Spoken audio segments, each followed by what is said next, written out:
Evening and welcome to a new blog. হ্যাঁ, আজকের ব্লগটা ইভিনিং থেকে শুরু। এখন বাজে 5:20।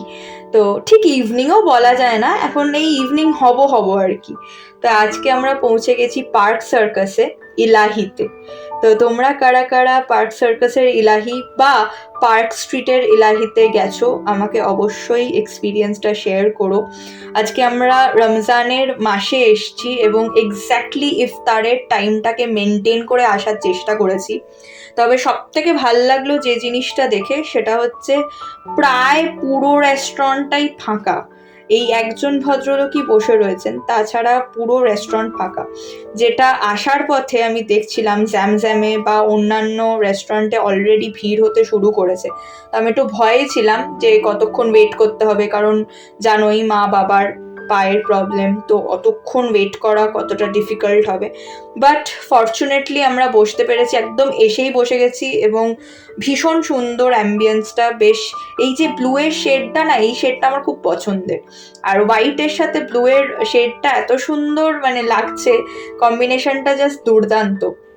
তো আমরা একটা ইফতার প্ল্যাটার অর্ডার দিয়েছি।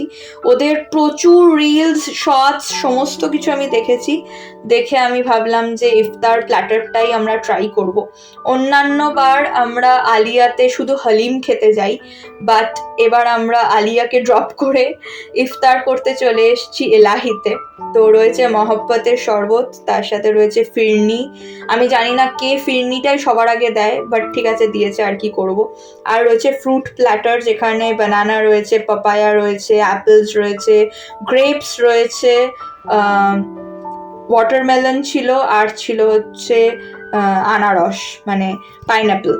তো সব কিছু খেয়েছি। তারপরে এখন চলে এসছে মাটন স্প্রিং রোল। আচ্ছা, এই প্ল্যাটারটাই যে 4টে মাটন স্প্রিং রোল, এটা আমরা অ্যাড অন করিয়েছি। আর তার সাথে যে ইফতারের প্ল্যাটারটা রয়েছে, সেটাতে কি কি রয়েছে চলো তোমাদের সাথে শেয়ার করি। 2টো পেঁয়াজি রয়েছে, একটা ডিমের টেবিল রয়েছে, একটা আলুর চপ রয়েছে, 2টো চিকেন সামোসা রয়েছে, আর 2টো মাটন স্প্রিং রোল রয়েছে। তো আমরা যেহেতু 3জন মানুষ, তাই জন্য 4টে মাটন স্প্রিং রোল আরও অ্যাড করিয়ে নিয়েছি, যাতে সবার ভাগে 2টো করে হয়। 4টে mutton spring roll add on, আর তার সাথে 2টো মাটন স্প্রিং রোল অলরেডি প্ল্যাটারে ছিল। তো আমরা ওইভাবে ভাগ করে খেয়েছি। আর এদিকে রয়েছে একটা ফুল হালিম, যেটা অ্যাড অন, সেটাকে 1/2 করে নিয়েছি। আর একটা হালিম হাফ, যেটা অলরেডি প্ল্যাটারেই ছিল। তো এই করে আমরা 3জন মিলে দারুণ খেয়েছি, জাস্ট দারুণ। মাটনগুলোর পিসটা দেখো, খুব সুন্দর। এবং আমি 1 চামচ অলরেডি ওই স্যুপটা ট্রাই করেছি, ভীষণ ভালো খেতে লাগলো। তো অপূর্ব খেতে, এবং পুরো এক্সপিরিয়েন্সটাই ভীষণ ভালো।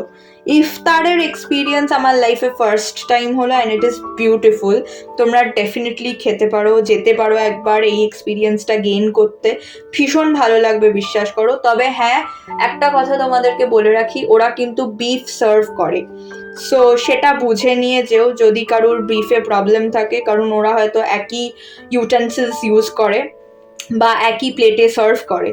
তো সেক্ষেত্রে তোমরা বুঝে নিয়ে তবেই যেও, কারণ আমি চাই না আমার ব্লগ দেখে কোনো রকম প্রবলেমস ক্রিয়েট হোক। তো এখন ধরেছি বাড়ি ফেরার পথ। দেখা হবে তোমাদের সাথে আরেকটা নতুন ব্লগে। Till then tata.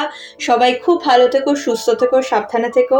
এবং আজকের এক্সপিরিয়েন্সটা জাস্ট অসাধারণ। বহু বছর আমি আলিয়াতে খেয়েছি, তবে আজকের এক্সপিরিয়েন্সটা খুব নতুন। যাই হোক, চলো টাটা, দেখা হবে আরেকটা নতুন ব্লগে।